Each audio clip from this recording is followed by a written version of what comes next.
Fine, let us start working on seventh problem based on exponents and powers. Right here, so we are supposed to find the value of x to the power of y minus y to the power of x plus xy if x is equal to 6 and y is equal to 2 is.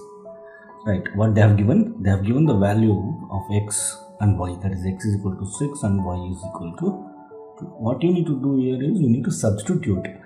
So so given equation is x to the power of y minus y to the power of x plus xy.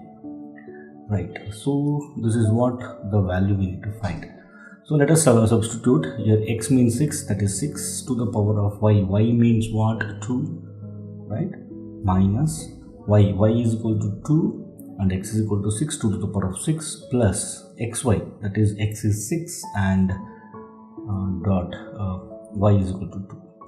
Now 6 to the power of 2, which means that is 6 multiplied with 6, that is 6 6 are 36 minus 2 to the power of 6. So 2 to the power of 6 means you need to multiply 2 6 times, that is 2 into 2 into 2 into 2 into 2 into 2. So which means, let us check out here, 4, right, 4 and 4, right, 4 4s are 16, 16 into 4, that is going to be 64.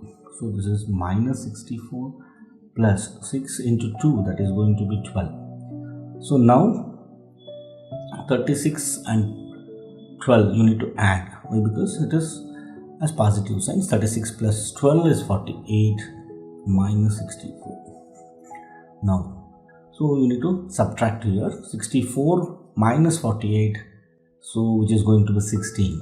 So you have to go with the negative sign, right? Minus 16 is the answer. Option B is the right one.